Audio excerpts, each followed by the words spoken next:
Passando agora para a próxima entrevista com um convidado mais especial, o craque da bola, o gênio, o grandíssimo advogado da nossa ETEC, o professor Rodrigo, quem podia ser, né? Professor, como é que o senhor está? O senhor está bem, professor? Bem. Professor, o tema de hoje, não sei se vocês vão saber, o nosso grandíssimo podcast, o tema de hoje é inclusão social, professor, então vamos para discutir assim. Você concorda com essa representatividade no cinema? Você gosta dessa inclusão social no cinema? Como, por exemplo, um pouco exagerada, de quando trocaram a etnia do Severus Snape para um homem negro, você acha que, de fato, tem a sua opinião, a sua concordância? Digamos assim, vamos lá. Vou dar o meu ponto de vista como professor, como homem negro e também acho que como cidadão. A gente tem um problema muito sério no cinema, isso ainda, não só no cinema, na sociedade, mas no cinema principalmente, porque o cinema ele é majoritariamente feito por pessoas brancas. E são pessoas brancas com um perfil muito padronizado, é o famoso padrão eurocêntrico. Essa mudança de etnia eu vejo como algo positivo. Por que eu vejo como algo positivo? Para mostrar que existe uma diversidade. E assim, eu acho que assim, a gente não tem que fazer só para, como o pessoal fala, para lacrar. Não é para lacrar. Mas você concorda que se a gente vive numa sociedade e nós temos uma diversidade enorme de pessoas diferentes, temos pessoas de etnias africanas, etnias japonesas, orientais, etnias árabes, caucasianas, ou seja, você fazer um filme que de certa forma traz um universo muito vasto, como o de Harry Potter, e você ter apenas uma etnia, fica uma coisa meio incoerente. Eu acho que fica incoerente não ter essa diversidade, certo? Mas, é lógico, também entendo que existem algumas questões que elas têm que ser trabalhadas de uma outra forma. Por exemplo, quem conhece tanto o quadrinho quanto o cinema, sabe que alguns personagens foram modificados. E assim, eu não vejo problema desde que tenha um contexto. O problema é que muitas vezes eles fazem de uma forma assim, meio... Uma excelente inclusão vai do Miles Morales. Ao invés de mudar a etnia do Peter Parker, adicionaram uma novo Homem-Aranha. Um novo Homem-Aranha, exatamente. Você concorda que A do Miles Morales para mim é ótimo. Ótima sacada. Foi não só uma sacada, mas foi inteligente porque você dá uma continuidade. Né? Porque o Homem-Aranha é a parte, é dele. Exatamente. E outra coisa, é lógico, quando a gente fala assim, a gente sabe que os personagens muitas vezes são criados por pessoas no mesmo perfil étnico. E a ideia é que isso seja se tratado de uma forma diferente.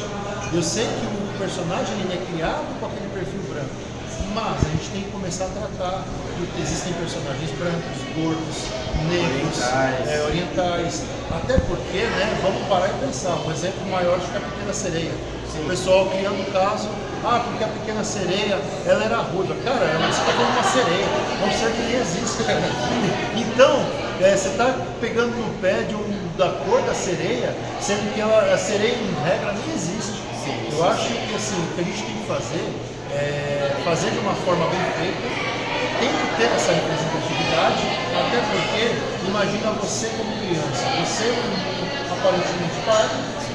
Se você vê um filme ou um herói, se todo herói é sempre branco, ou se fosse todo mundo japonês, se aparecer um herói pardo, eu vou sentir um certo conforto e se sentir bem, porque aí é que tá, é uma coisa que a gente tem que começar a trazer.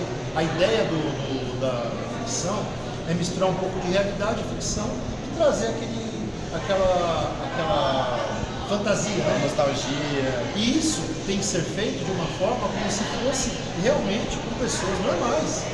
Eu acho que, por exemplo, a sacada do Homem-Aranha do Miles Morales é justamente isso. Por que o Homem-Aranha é tão famoso?